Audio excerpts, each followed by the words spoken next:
Take a breath. Today in our group coaching call, we were talking about fear.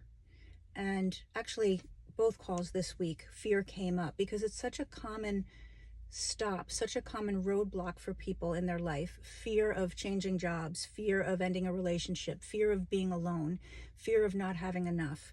Fear keeps showing up over and over and over. So I want to offer you something that we used in the conversation today around fear. And it is, if you look at what's actually behind your fear.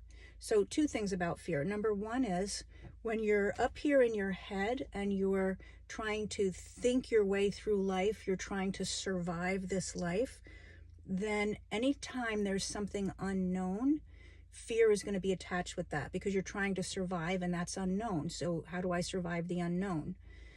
When you actually connect more to the spiritual aspect of who we all are as human beings, we have a human part, this physical body living this life, and then we have a spiritual aspect to ourselves.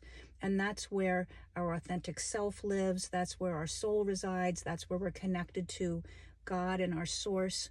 When we are more connected to our spiritual aspect, then when there's something unknown, instead of looking at it through fear, we look at it through possibility.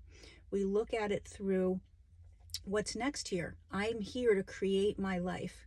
God created me so that I can create my life. And now this is an opportunity for me to create something holy and new, something different than what I've been experiencing before. And that's what creation is, right? Coming up with something from nothing. So if you can say, even if you don't know how to do that, but you can say, oh, I can see how survival is driving my fear, but my spiritual essence could actually provide something else other than fear when it comes to the unknown. Now you have a place to go to work. If you want to go to work and you're not sure how to do that, go ahead and connect with me in the comments because that's the work that I do with my clients. My name is Linda Downey, and I'm a transformational health and whole life coach. So I would be happy to talk with you about that. The other thing that I wanted to point out about fear, so shifting from survival to possibility, but also is what is your belief around what you're afraid of?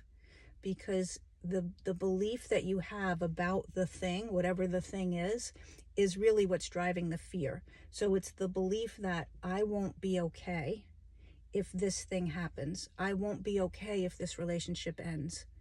I won't be okay if I don't have this amount of money. I won't be okay, fill in your blank, right? So whatever your fear is, it's really a reflection of something that you don't think you're going to be okay about. And then that's a place that you can go to work and you can look at where else did I think I wasn't going to be okay? And then in the end I was. Or start to punch holes in that belief in a lot of different ways about how I'm not going to be okay. So I hope that is helpful for you around fear. We all experience it, but there's definitely perspectives you can take and ways that you can go about dismantling your fear. So that's not what your experience of your life is. Again, talk in the comments and I'll make sure that we connect if you want to have more information about the kind of work that I do. Have a good day.